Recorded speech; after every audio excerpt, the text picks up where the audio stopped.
Telugu flame YouTube channel ఇప్పుడే subscribe చేసుకోండి. Sun టీవీలో ప్రేక్షకులని ఎంతగానో అలరింపజేస్తున్న ధారావాహిక లక్ష్మి. మధ్యాహ్నం వేళలో ఈ సీరియల్ తమిళ ప్రేక్షకులని విశేషంగా అలరిస్తోంది. తమిళంలో సంచలనం సృష్టిస్తున్న ఈ ధారావాహికని ప్రస్తుతం తెలుగులోకి రీమేక్ చేస్తున్నారు. శృతిరాజ్ ఈ ధారావాహికలో తమిళ్లో హీరోయిన్ గా నటిస్తున్నారు. సినీ నటి అయిన శృతిరాజ్ తెలుగులో గతంలో శ్రావణి సుబ్రహ్మణ్యం సీరియల్లో నటించారు. ఈ ధారావాహికలో సంజీవ్ మొదటగా శృతిరాజ్ కి పేరుగా నటించారు. ప్రస్తుతం SSR ఆర్యని ఈ క్యారెక్టర్ లో రీప్లేస్ చేశారు. ప్రస్తుతం ఈ ధారావాహికని తెలుగులో జెమినీ టీవీలోకి రీమేక్ చేసి తీసుకురాబోతున్నారు.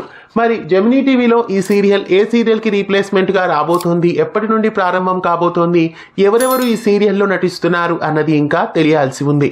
ఈ సీరియల్ కి టైటిల్ ఏంటి, ఈ పూర్తి వివరాలన్నీ మళ్ళీ మరో వీడియోలో చూసే ముందు మన ఛానల్ ని కొత్తగా చూస్తున్న వాళ్ళు సబ్స్క్రైబ్ చేసి పక్కనే ఉన్న బెల్ ఐకాన్ ని యాక్టివేట్ చేయండి. సన్ టీవీ సీరియల్ లక్ష్మిని తెలుగులోకి తీసుకురావడం మీకు ఎలా అనిపిస్తోంది తెలియజేయండి. ఇలాంటి మరెన్నో అప్డేట్స్ కోసం ఛానల్ ని సబ్స్క్రైబ్ చేసి గంట కొట్టేయండి. తెలుగు ఫ్లేమ్ యూట్యూబ్ ఛానల్ ఇప్పుడే సబ్స్క్రైబ్ చేసుకోండి.